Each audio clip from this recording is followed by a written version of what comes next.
What is up everybody, and welcome back to another video. If you haven't subscribed to my channel, be sure to smash that subscribe button and join the fam. And before we begin into this video, can we get this video up to 5 likes? So the topic of today's video will be the One Piece manga chapter 925 review. This chapter had been titled The Blank, and the chapter opens up with Dracula Mihawk. He's in that same chair. It must be kind of comfy for him, that's why he's sitting. And then we have information given out that Gecko Moria is still alive in it, obviously. So then the scene transitions into Moria's, and we see Moria. He's after BlackBeard, and he reaches the Pirates Island that BlackBeard calls it to be Pirates Paradise.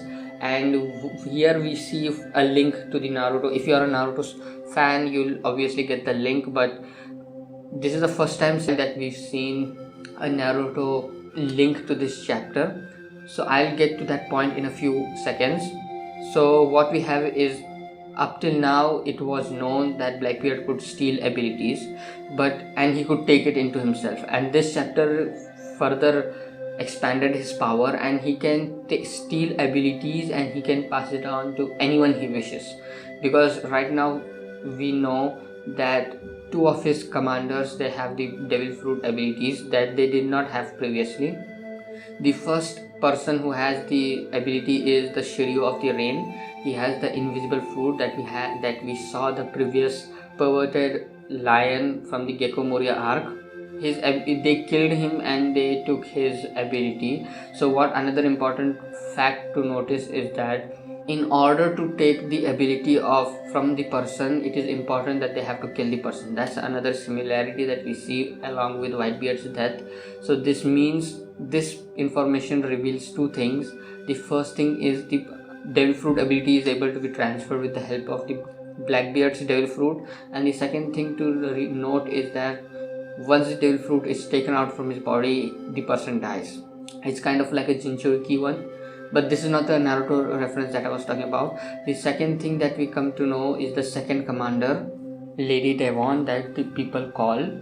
So we have Lady Devon. She's a dog fruit ability user, but the beast model is the nine-tailed fox, and this is the Naruto reference that I was talking about. It could be a Naruto reference, maybe, I'm not exactly sure, but maybe I'm just reading extremely too much into it. But it doesn't change the fact that the beast model is a nine-tailed fox. And then the third information that was revealed over here was that the exact bounty of Blackbeard. Up till now there had only been speculations about his exact bounty, but this chapter confirmed his exact bounty to be as 2.2 billion berry. That means it's about 0.7 billion berries more than Luffy's, but that doesn't change the fact that he is living the thug life right now. It's the one and only Digo Double G. The fourth information that was revealed right now was that it continued the information that they had was what happened in the Reverie arc. Like after we left off from the Reverie arc into the Wano arc, we had no information about the Reverie, like what exactly happened to the revolutionary armies. Did they survive or did they die? No idea at all. But this chapter confirmed it all.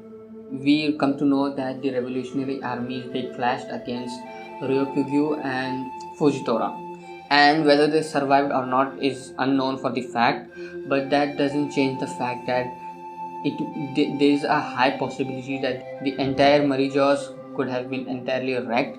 Because if you guys remember it, Fujitora said that if Fujitora told to Ryokugyu that if they fought off together against each other, they could have ended up destroying the entire plateau.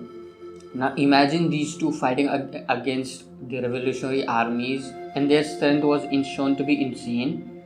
So that just means that the entire Marijaws has to be in shambles right now. Then after all this happening and information being passed on, what we have is the scene shifts towards Wano arc. We have Inuarashi and Ashura, both of them are fighting off, and Ashura's exact strength is to be an equal to Inuarashi's.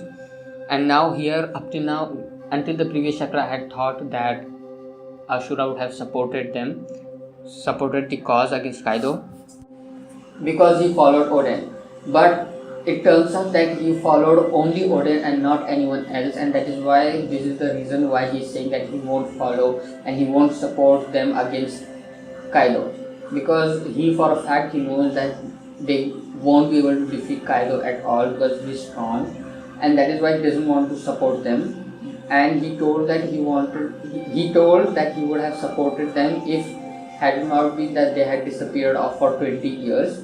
But what he doesn't know is that they jumped through time, or maybe he does know it. His main reason is that they had disappeared for 20 years, the main crucial 20 years where they could have managed to do something, but they failed against it miserably, and that is why he is not supporting them.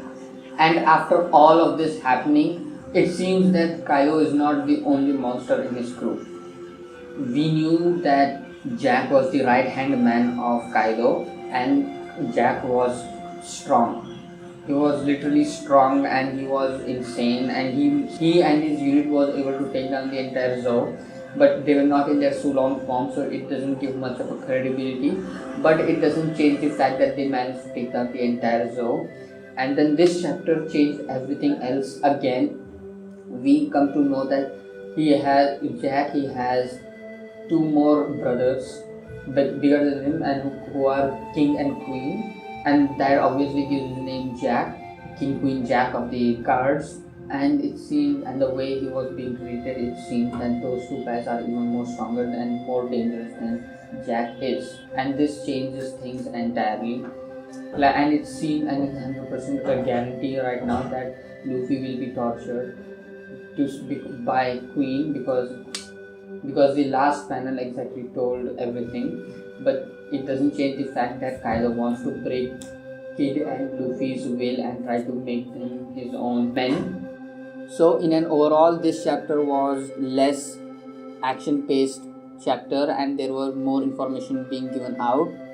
But what I can say for a fact is that all the information given in this chapter was all for a great cause, and I'm sure that all the information will come back and link up ahead somewhere in the future, because whatever information Oda gives out is never for a waste. So yeah, that's all for this review. Thanks for watching, and I hope you guys liked this video, and if you did, be sure to hit that like button and smash the subscribe button as well, and comment down what you guys thought about this review, and comment down what you guys thought about this chapter.